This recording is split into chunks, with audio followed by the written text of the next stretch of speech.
तो इस क्वेश्चन में देखिए, एक सिलेंडर है, इसका मास कैपिटल M दिया गया है और एक स्ट्रिंग है जिसकी लंबाई L है और जब इसके ऊपर रैप की जाती है तो एक ही राउंड होता है और उस स्ट्रिंग का मास दिया गया M। M by L equal to हम लिख सकते हैं लैम्डा, मास पर यूनिट लेंथ हो गया। इस स्ट्रिंग का जो रैप्ड इसके ऊपर स्ट्रिंग है कि जो सेंटर ऑफ ग्रेविटी है हमेशा जो है सिलेंडर के सेंटर ऑफ ग्रेविटी से कोइंसाइड करती है, ये मान करके हमें एक क्वेश्चन को सॉल्व करना है। अगर हम ये नहीं मानते हैं तो आंसर जो है वो डिफरेंट आएगा। हालांकि रियल में ऐसा नहीं होगा कि हमेशा इस कोइंसाइड करेगी। जब अनरैप्ड होगी, मान लीजिए इतना पार्ट यहाँ पर आएगा और हैंग किया, तो सेंटर ऑफ ग्रेविटी जो स्ट्रिंग की है उसकी पोजीशन बदलेगी तो कैलकुलेशन चेंज होगा। लेकिन हमको यहाँ पर ये मान करके चलना है कि वो ऑलवेज जो है इसके सेंटर में ही रहता है। स्ट्रिंग किसी भी पोजीशन पे आती है लेकिन उसका जो सेंटर ऑफ ग्रेविटी जो है सिलेंडर के सेंटर ऑफ ग्रेविटी से कोइंसाइड कर जाता है। खैर, ये मान करके हम चलते हैं। मान लेते हैं किसी भी वक्त का एक्स पार्ट हैंग करता है और ठीक यहाँ पर टेंशन जो है टी होता है, ये इस तरफ आएगा जब हैंग करेगा, ये नीचे की तरफ आता रहेगा। इसका एक्सेलरेशन मान लेते हैं ए है। अब अगर हम इसका एफबीडी बनाते हैं और मान लेते हैं इसका मास m1 दिया गया है, तो इस m1 को हम लिख सकते हैं मास per unit length into x. और बचे हुए पार्ट का जो है, यहाँ पर जो पार्ट बचा हुआ है इसका स्ट्रिंग का, इसका मास मान लेते हैं m2 है। अब टोटल लंबाई अगर स्ट्रिंग की l है तो बची हुई लंबाई कितनी होगी, l माइनस एक्स, और यहाँ पर मास पर यूनिट लेंथ में लिख दिया।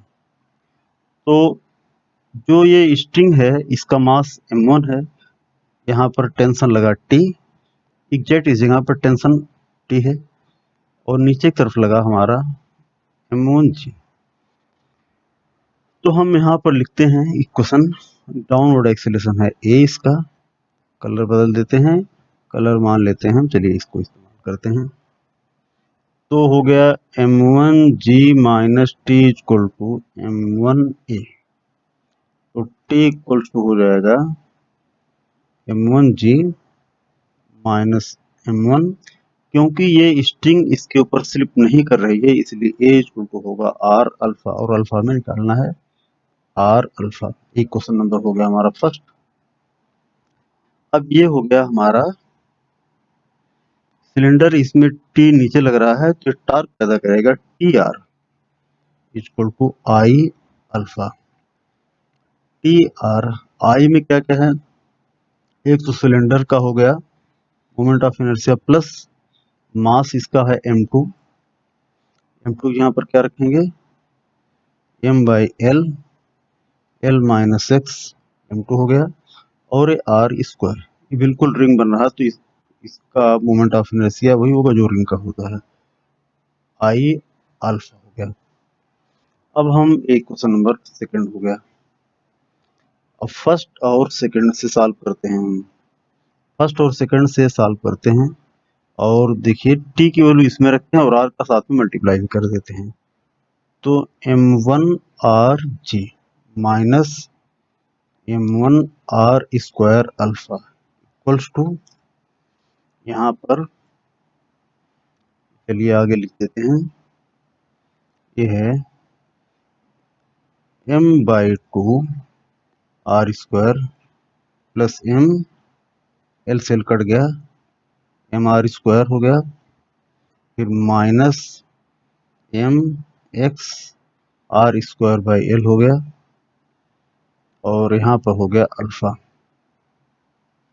m1r(g) इक्वल टू, ये हिस्सा इस तरफ आ जाएगा प्लस होगा, अल्फा हमने कॉमन ले लिया तो हो गया m by two r square plus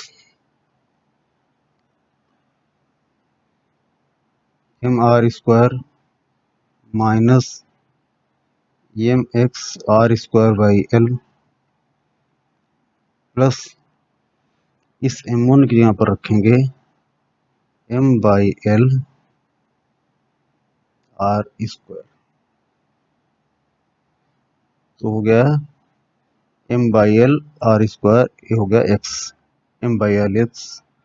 तो ये हिस्सा इससे क्या कर गया, कैंसिल हो गया। अब इसके बाद फिर दोबारा m1 के यहाँ पर रखते हैं हम, m/l x r g equals to alpha r square हमने ले लिया कॉमन, m/2 प्लस m हो गया। फिर आगे बढ़ते हैं, अल्फा इक्वल टू एक r से एक r यहाँ पर कट गया, तो यहाँ पर आ गया mgx बाई,